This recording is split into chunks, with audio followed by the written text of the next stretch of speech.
Now, I know there are new people, and you put me in and I'm so delighted that new people are here. You put me in the position of having to do two things.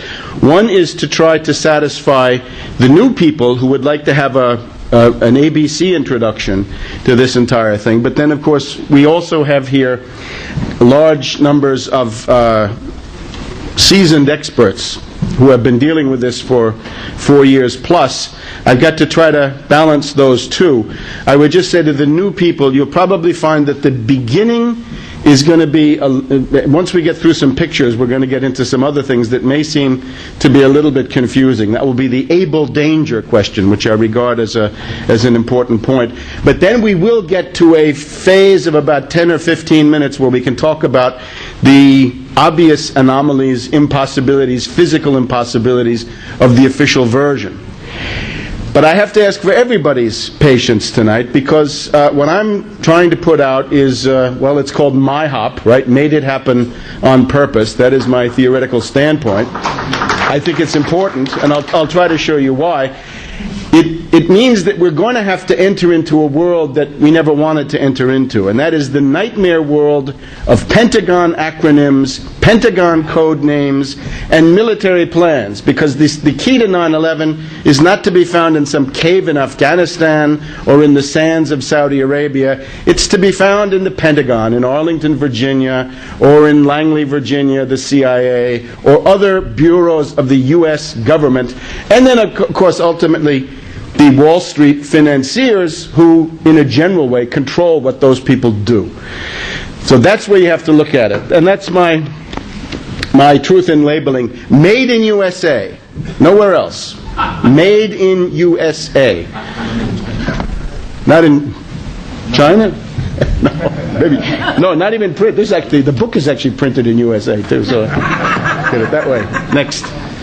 Okay, my background is, I come from a study in the 1970s of NATO spheres of influence terrorism. This is 1978. Who killed Aldo Moro, the Prime Minister? And the answer, as you see, is NATO intelligence, or the British, the US, NATO intelligence. And my standpoint on September 11th is that this is also an example of NATO spheres of influence terrorism, what you can call geopolitical terrorism, coming, however, from the NATO command in the same way that those Red Brigades who kidnapped and killed Moro were ultimately controlled by NATO intelligence. So this is the thing that I studied, and I find that this is a very, very profitable way to look at the issue.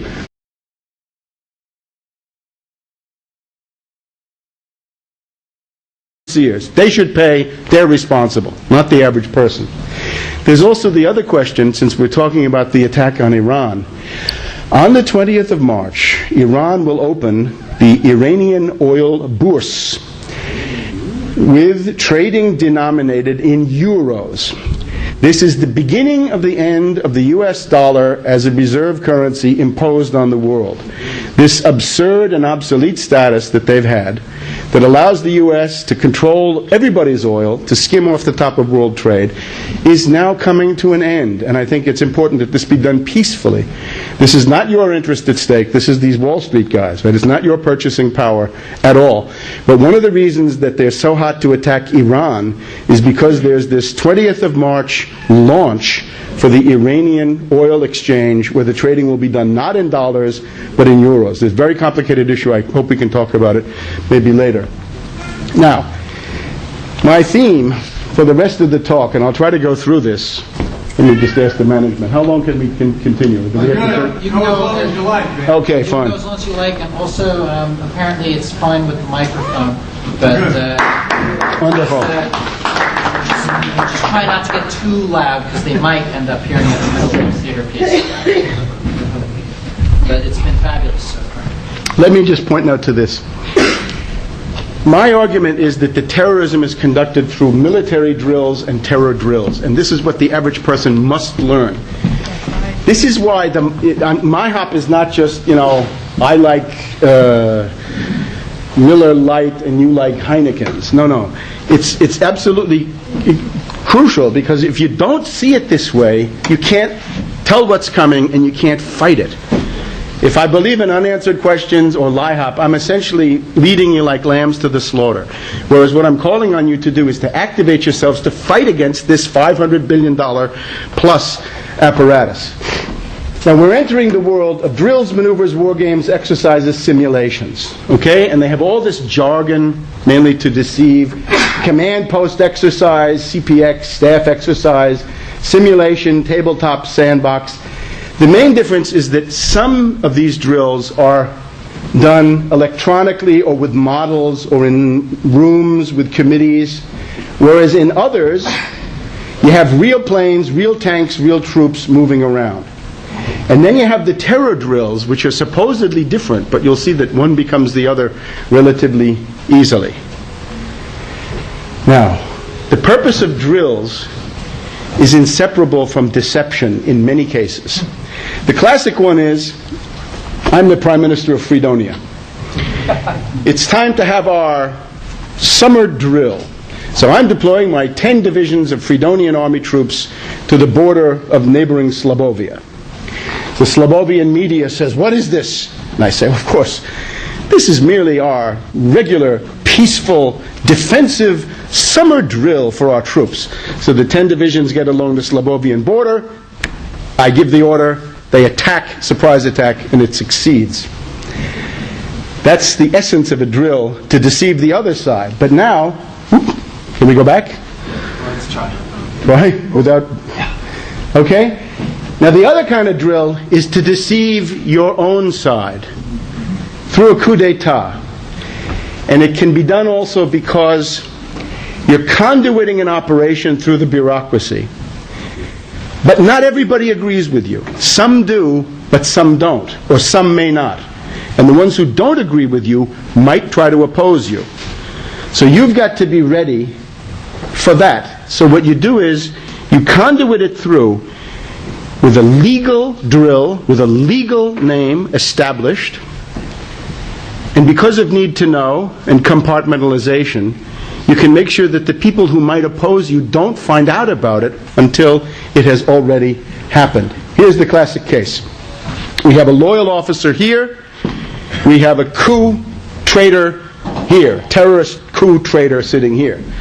So the loyal officer looks over and he says, hey, wow, crashing planes into buildings, what's that? And the traitor can then say, hey, wait a minute, that's Amalgam Virgo 01. And by the way, you don't have a clearance for that, so don't ask me any more questions. There it is in a nutshell, because these guys sit at consoles and one group doesn't know what the other group is doing. So drills can be used as this kind of a cover. One definition of a coup d'etat is one part of the government attacks other parts of the government. That's what a coup is. Right? One part is witting, organized, determined. The other part is unorganized, not knowing. So government, yes, but not the whole government. A part of it. The problem is when you look backwards, it looks like they all did it, because if the coup succeeds, they all pretend they were part of it from the very beginning, and they all say, yeah, right, terrorism, let's go get those terrorists. So you can use this also to fool dupes and fanatics. One classic is a dupe is recruited for a drill. He may be told it's a drill. He may be told it's just a job. He's asked to do it. And then something blows up and he's a terrorist. Something like that, I think, London, July 7th of last year. So when you're dealing with these drills, there is what I call the ghostly objectivity. You get to this, you say, is it a dream or reality? Is it a drill or is it killing and war? And it goes back and forth. Because when they design the drills, they say, we want to make these drills as authentic as possible. We want to have the greatest possible degree of fidelity. Yeah, the greatest possible degree of fidelity is people really die. Next. Now, Nico Haupt, I believe, in the room. Back in the summer at the Truth Convergence in Washington, he said, my terminology is too poor, that there are types of patsies. I say patsies, dupes, fanatics. He says, let's have more differentiated terminology from the lower levels of awareness to the higher. You have toys are dupes who do not even know they're in a drill. You have team players or extras who think they're in a drill. Supervisors, coordinators, and consultants, some of them think they're in a drill, some of them know it's a real attack. Passive plotters, they know the attack is real, but they are also susceptible to being liquidated by higher-up masterminds, MI5, MI6, Tavistock Institute. That was the London case. So anyway, in that sense, 9/11 is not just the day of the drills, it's the day of the dupes. Apologies to Cardinal Richelieu. So, part of the government attacks the other part, and the part that's been attacked either falls in or they get machine gunned. And it never came anywhere near that, because that would take some courage, right? Can I ask a question? Very briefly. Paul Wolfowitz, who was Deputy Secretary Yes. of Defense, Right. suddenly disappeared. Oh, no, he didn't. Wait, You no, can... and he went to work for the World Bank. Right. Was he pushed out? And Didn't what, hear a thing why you did said he go back to then. The work? question is just a brief question about Wolfowitz and what happened to him. I think he was moved out because he was a lightning rod for attacks. He was very controversial. He was also a failure. And remember, the World Bank job, you can kill many more people at the World Bank than you ever could at the Pentagon. It's incomparably more. And we remember McNamara. McNamara killed millions in Vietnam, but the World Bank, it gets up to the tens of millions, the hundreds of millions, over many, many decades. Still alive, McNamara. Yeah, he still is. Now, if you want to learn about 9/11, at this point, I would say don't start reading books about, the history of Saudi Arabia. Afghanistan, doesn't help you at all. This is an interesting book. William Arkin, Code Names. Now, of course, he's an NBC consultant, writes for the Washington Post. He has an interesting column called Early Warning. We need have no illusions about Mr. Arkin, okay? He's not one of us. This is a limited hangout, but in an area where you're dealing with this tremendous cascade of code names, it's good to have a basic map, right? You can't tell the agents without a program. Okay, here's the program. Now, this is the concept that I most want you to try to absorb. If you want to have a successful terrorist action, you're going to want to, and if it's really ambitious, right, a simple assassination may not require this, but something really big like 9/11 generally does, you're going to want to use government resources to do it. You're going to want to pass it through the government military security bureaucracy. What you want to do is to design a drill that looks on the whole very, very much like the terrorist operation that you want to carry out. And then small changes will change the drill into a real massacre and an attack. So you camouflage your criminal intent, you allow the terrorist provocation to be staged through a series of seemingly minor departures from the drill scenario. And again, you look at these things and you say, well, wait a minute, where does simulation end and reality begin? Here in the city, we had gas dispenser drills. Back in August, I had the honor of being on WBAI to tell people that this was a bad thing. They said, oh, we have gas dispensers in Midtown Manhattan last August. We're dispensing a purely inert gas. They said it's a gas that will remain down in the crevices for 3,000 years, but forget about that part, right? The simple stuff. Gas dispensers to see which way the wind will blow the poison gas if somebody comes in with poison gas. Now, wait a minute. All you have to do is have one rogue government operative come in and say, let's take out that inert gas, whatever that is, and let's put in potassium cyanide, and then you have a real massacre. So, to get to my points of later on, you want to shut these things down. You don't want those things. Those are only there to terrorize people. They cost a fortune. They're damaging to your health even if nothing happens. And if something does happen, it's a mass slaughter. So no drills. We don't want drills. Drills should be called off. We have better things to do with resources. A couple of examples now. Operation Mongoose.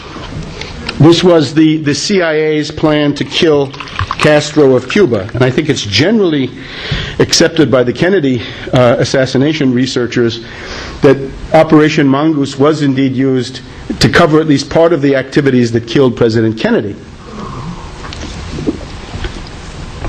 This was one of my discoveries was in 1981 when Reagan was shot. It turned out that in the day following the hit on Reagan, there was a presidential succession exercise scheduled for the following day called 9 Lives. And this, to me, means, to me anyway, that significant parts of the attack on Reagan were conducted under the cover of the 9 Lives. And they said, yeah, we have Hinckley, he's a Yale dropout that we got him here, and he's going to pretend to be the actor. You'll see actors will come on the scene soon enough. Whenever you... And his father knew Bush. Hinckley's father. Oh, yes. Well, of course, I go through all of my past research. Of course, we have to know that Neil Bush was in intimate contact with Scott Hinckley and his wife. They were going to have dinner the night after this assassination was scheduled to have taken place. So if they had actually had the dinner, it would have been on the day after Reagan had been killed and Bush Sr. had become president. That's in my other book on George Bush. So when you get these things, whenever you see these things saying, gosh, what a weird coincidence, what kind of a strange happenstance, that's when you have to ask yourself, wait a minute, this is real. This is a less known one. In 1975, after the fall of Saigon, some people in Washington and Wall Street thought that the U.S.-British strategic position in the world was simply going to collapse. You know, the domino theory coming true. Could have happened.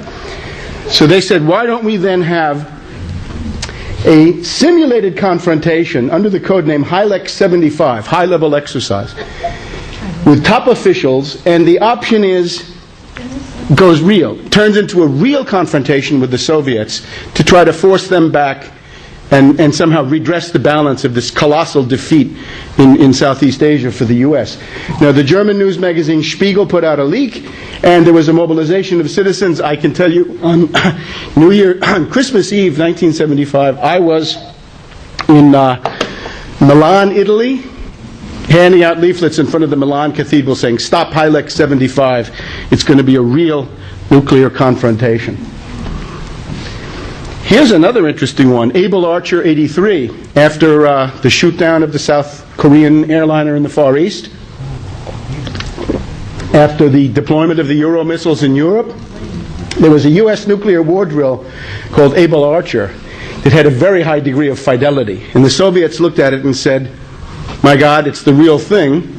And they went to top nuclear alert. So it meant that the world was on the brink of nuclear war, real danger. Because the Soviets know all this stuff, knew it then, that the purpose of a drill is often to mask something real. Back in July 7th, we had the amazing story of 3 drills. Atlantic Blue of the British, Top Off 3 of the US, and Triple Play of Canada. All with the same scenario. Bombs in the London Underground at the same time as an international conference. That would be the Glen Eagles Group of 8. And we also had, that was generally, right? That had happened some months before. On the day of, Visor Associates with Peter Power were drilling bombs in the underground at the places and times approximately of the actual explosions, said BBC 5 on July 7th. And we also have the fact that Scotland Yard knew and told Netanyahu. Some people think this is, this shows that Netanyahu is bad. Yes, Netanyahu is bad, but from this we don't learn that Netanyahu is bad. We learn that Scotland Yard is bad. My God, they're the ones who knew and told Netanyahu. They have nothing to learn from Netanyahu, I guarantee you. Giuliani was there also. Giuliani. But it's, again, the key thing is that Scotland Yard is telling them, the police know that the bomb is going to go off. Now, let's just look at this. We're going to have to skip over some details for the sake of everybody's blood sugar, but these are 15 plus drills. This could go up to 20, depending on how you want to count.